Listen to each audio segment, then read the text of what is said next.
হযরত রাসূল করিম সাল্লাল্লাহু আলাইহি ওয়াসাল্লামের মর্যাদা, মর্তবা যে গগনচুম্বী এবং আরশে আজিম পর্যন্ত বিস্তৃত, তার প্রমাণ কুরআন শরীফ এবং নবীজি সাল্লাল্লাহু আলাইহি ওয়াসাল্লামের পাক মুখ নিঃসৃত হাদিস থেকেই জানা যায়। আল্লাহ পাকের সঙ্গে হুজুর পাক সাল্লাল্লাহু আলাইহি ওয়াসাল্লামের এক নিবিড় এবং গভীর সম্পর্ক রয়েছে।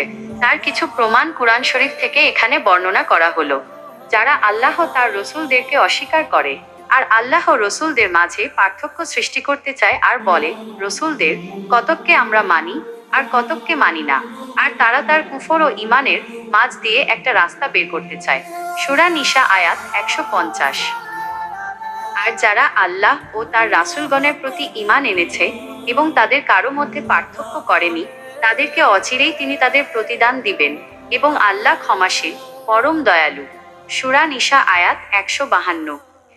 হে হাবিব বলুন, যদি তোমরা আল্লাহকে ভালোবাসতে চাও তাহলে আমার অনুসরণ করো, তাহলে আল্লাহ তোমাদেরকে ভালোবাসবেন এবং তোমাদের জীবনের পাপসমূহ ক্ষমা করে দেবেন। আল ইমরান আয়াত 31। সূরা নিজাতে আল্লাহ পাক বলেন, সারা জীবন পাহাড় সমান পাপ করেও যদি রাসূল পাকের কাছে যায় এবং রাসূল পাক যদি তাদের জন্য সুপারিশ করে, আল্লাহ পাক তাদের সারা জীবনের পাপসমূহ ক্ষমা করে দিবেন। নিসা আয়াত 64। কুরআন শরীফে 27 জায়গায় এসেছে আল্লাহ এবং রাসূল পাকের আনুগত্যের কথা। যত জায়গায় এসেছে তোমরা আল্লাহর আনুগত্য করো, সাথে সাথে এসেছে তোমরা আমার হাবিবেরও আনুগত্য করো। কোনো আয়াতে আল্লাহ পাক এককভাবে বলেননি যে শুধুমাত্র এক আল্লাহর আনুগত্য করো। আশ্চর্যের বিষয় এই যে কোথাও আল্লাহর আনুগত্যের কথা না আসলেও এক আয়াতে আল্লাহ তাআলা শুধুমাত্র তার হাবিবের আনুগত্যের কথা ঠিকই বলেছেন। সূরা নূরের 56 নং আয়াতে আল্লাহ পাক সালাত জাকাত আদায় করার পাশাপাশি শুধুমাত্র নূর নবীজি সাল্লাল্লাহু আলাইহি ওয়াসাল্লামের আনুগত্যের কথাও বলেছেন। এর অর্থ হলো, আল্লাহর নৈকট্য অর্জন, সন্তুষ্টি বা আনুগত্য করতে হলে আগে রাসূলের আনুগত্য করতে হবে। কেন আল্লাহ পাক এই আয়াতে শুধুমাত্র নূর নবীজির আনুগত্যের কথা বলেছেন, তার উত্তরও আল্লাহ পাক দিয়েছেন।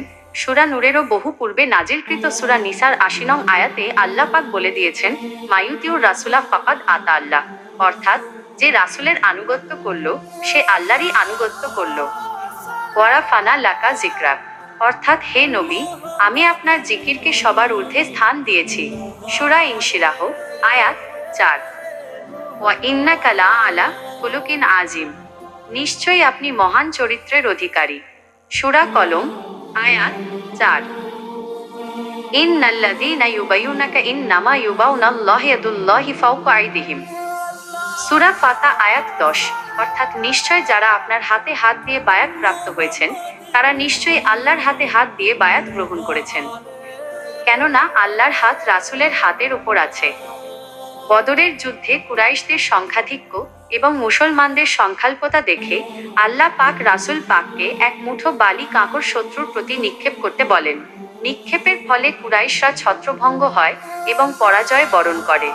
আর এই প্রসঙ্গে কুরআনে আয়াত আসছে, হে হাবিব সাল্লাল্লাহু আলাইহি ওয়াসাল্লাম, আপনি যে বালি নিক্ষেপ করেছিলেন তা আপনি করেননি, বরং আল্লাহ নিজেই তা নিক্ষেপ করেছিলেন।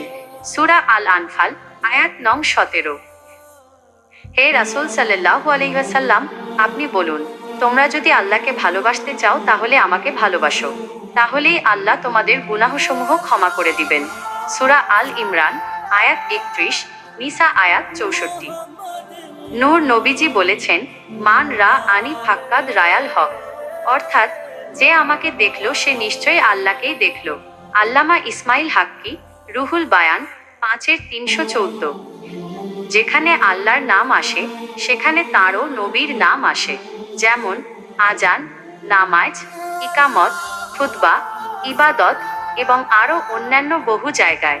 এই হিসাবে সারা বিশ্বে প্রতি মুহূর্তেই লক্ষবার তার নাম উচ্চারিত হয়ে থাকে।